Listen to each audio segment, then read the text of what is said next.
స్వతంత్ర టీవీ ప్రేక్షకులకు నమస్కారం. శుక్లాంబరధరం విష్ణుం శశివర్ణం చతుర్భుజం ప్రసన్నవదనం ధ్యాయేత్ సర్వవిఘ్నోపశాంతయే. అగజా ఆనన పద్మార్కం గజాననమహర్నిశం అనేకదంతం భక్తానాం ఏకదంతముపాస్మహే. జై సంతోషి మాత. స్వతంత్ర టీవీ ప్రేక్షకులకు ఈరోజు మనం ఉపనిషత్తుల సారం అనే అంశం మీద తెలుసుకుందాం. విషయం ఏంటంటే 84 లక్షల జీవరాశులలో అత్యద్భుతమైన జీవిగా మానవుడు. మనిషి జన్మ అనేది ఎన్నో జన్మల పుణ్యమని చెప్తారు.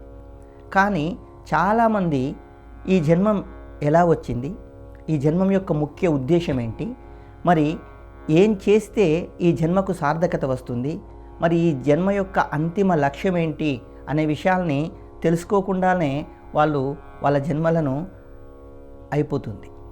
అంటే ఇక్కడ మనం అర్థం చేసుకోవాల్సింది ఏంటంటే, భారతదేశం ప్రపంచ దేశాలన్నీ కూడా భారతదేశ సంస్కృతికి, భారతదేశ సాంప్రదాయాలకు, భారతీయ జీవన విధానానికి, ముఖ్యంగా భారతీయ వివాహిక జీవితం గురించి అద్భుతంగా వాళ్ళు పొగుడుతూ ఉంటారు.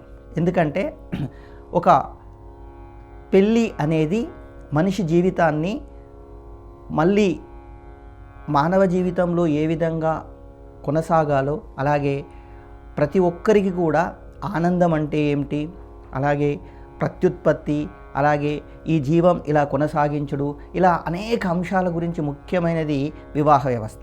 మరి అటువంటి వివాహ వ్యవస్థకు ఎందుకు భారతీయ సంస్కృతికి అంత విలువ ఉంది అంటే, భారతీయుల జ్ఞానం అలా ఉంటుంది. ముఖ్యంగా మనిషి జీవితం ఏంటి అని మనం క్వశ్చన్ వేసుకుంటే ఎన్నో సమాధానాలు వస్తుంటాయి.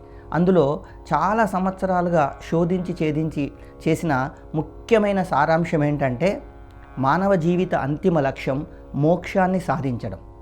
మరి ఏంటి మోక్షం? చాలామందికి ఒక డౌట్ వస్తుంది. చనిపోయిన తర్వాత అసలు మోక్షం ఉంటుందా ఉండదా? చనిపోయిన తర్వాత మనకేం తెలియదు కదా, మరి ఆ మోక్షం కోసం మనం ఇప్పుడే ఎందుకు ప్రాకులాడు, ఉన్న జీవితాన్ని ఏదో కొద్ది రోజులు సంతోషంగా అనుభవిద్దాం, ఏదైతే మనకు తోస్తుందో అదే చేద్దాం అనే ధోరణిలో చాలామంది ఉంటారు. కానీ వాళ్ళందరికీ కూడా అసలు మోక్షం అంటే నిజమైన అర్థం తెలియకపోవడంలో అలా అంటారు.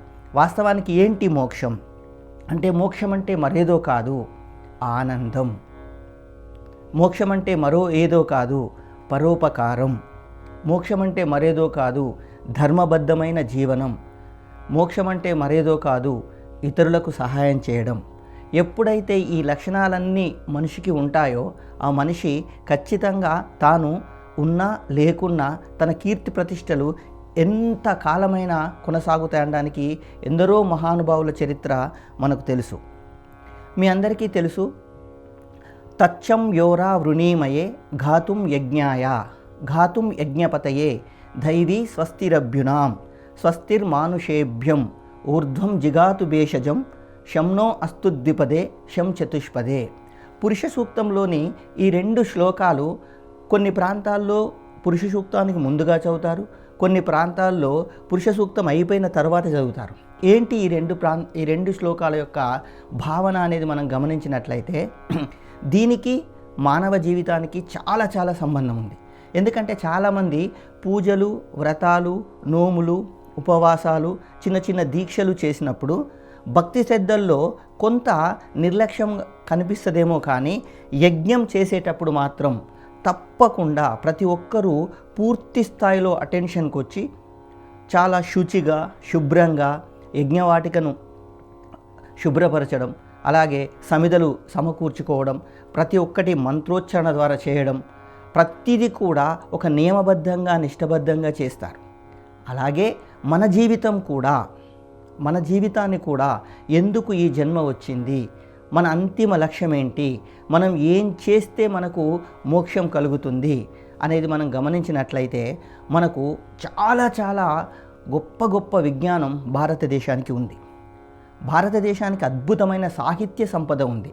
ముఖ్యంగా మనం ఋషులు, పాతకాలంలో ఋషులు వాళ్ళ యొక్క అద్భుతమైన అమూల్యమైన జీవితాన్ని లోక శ్రేయస్సు కోసం వినియోగించి తపస్సమాధిలో వాళ్ళు కనుగొన్నటువంటి వాళ్ళకు ఆ దైవ వాక్కులుగా వినిపించినటువంటి ఈ వేదం.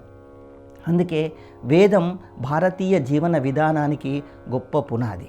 వేదం అంటే చాలామంది ఇక్కడ ఈరోజు మనం మాట్లాడుకునే అంశాలన్నీ కూడా ఏదో పెద్ద పెద్ద పండితులు లేదా సంస్కృత వాక్యాలు కాకుండా సామాన్య జనానికి ప్రతి ఒక్కటి ఏ విధంగా అందుబాటులో ఉండాలి, సామాన్య జనం ఈ వేదం పట్ల, ఉపనిషత్తుల పట్ల, ఇతిహాసాల పట్ల, పురాణాల పట్ల ఏ విధంగా వాళ్ళకు ఇంట్రెస్ట్ కలగాలి అనే అంశాన్ని మనం ఈరోజు చర్చించుకుందాం. ముఖ్యంగా వేదం, ఈ వేదాలు పూర్తిగా జ్ఞానమైనటువంటి అత్యద్భుతమైనటి అటు శాస్త్రీయంగా కానీ ఇటు ఆధ్యాత్మికంగా కానీ సరి అయిన అవగాహన, సరి అయిన ఆధారాలు ఉన్నటువంటి గొప్ప విజ్ఞాన భాండవారం. మీకు తెలుసు, వేదాలను కలవొలిసిగా ఉన్నటువంటి వేదాలను వ్యాస మహర్షి 4 వేదాలుగా విభజించి ఆ 4 వేదాలను ఒక క్రమ పద్ధతిలో ఉంచి ఒక్కొక్క వేదంలో ఆ వేదం యొక్క గొప్పతనాన్ని, ఆ వేదంలో ఉన్నటువంటి అంశాలను, అవి మానవ జీవితానికి ఏ విధంగా ఉపయోగపడతాయో చాలా అంశాలుగా చెప్పారు. ఋగ్వేదము, యజుర్వేదము, సామవేదము, అథర్వణ వేదము, ఈ 4 వేదాలు మనకు గొప్ప జ్ఞానాన్ని అందించాయి. మనిషి ఆత్మ అంటే ఏమిటి, ఆత్మజ్ఞానం అంటే ఏమిటి, అసలు దేవుడేంటి, మనిషి యొక్క పుట్టుకేంటి, ఈ సృష్టి ఎలా ఆవిర్భవించింది, ఈ సృష్టికి మూలాలేంటి, అసలు సృష్టికి ఆది అంతాలేంటి, అసలు ఆది అంతాలు ఉన్నాయా, ఇలా చెప్పుకుంటూ పోతే, చదువుకుంటూ పోతే వేదంలో చాలా అపారమైనటువంటి అజ్ఞానం ఉంది. ఆ వేదాలలో ఉన్నటువంటి ఈ అంశాలు పూర్తి స్థాయిలో సాధారణ మానవులకు అర్థం కావు అన్న అంశం కొద్దీ దాని తర్వాత వేదాంతాలు అంటే వేదంలో చివరి భాగాలు అనేటువంటి ఆ సంహితాలు, బ్రాహ్మణాలు, అరణ్యకాల తర్వాత వచ్చినయే ఉపనిషత్తులు. ఈ ఉపనిషత్తులలో ప్రతి మనిషి తన మానవ మనుగడకు పుట్టినప్పటి నుండి చనిపోయే వరకు ఆయన ఆచరించవలసిన వివిధ సంస్కారాలు, పద్ధతులు, ఆచార వ్యవహారాలు మొదలైనవన్నీ కూడా సహేతుబద్ధంగా ఈ ఉపనిషత్తుల్లో వివరించబడ్డాయి. నమస్కారం. స్వతంత్ర భక్తి యూట్యూబ్ ఛానల్ ని సపోర్ట్ చేయండి. మీకు ఈ వీడియో నచ్చితే లైక్ చేయండి, మీ స్నేహితులకు, శ్రేయోభిలాషులకు షేర్ చేయండి, మీ అభిప్రాయాలను కామెంట్ చేయండి, సబ్స్క్రైబ్ చేయడం మాత్రం మర్చిపోకండి. స్వతంత్ర భక్తి YouTube channel, please like, share and subscribe.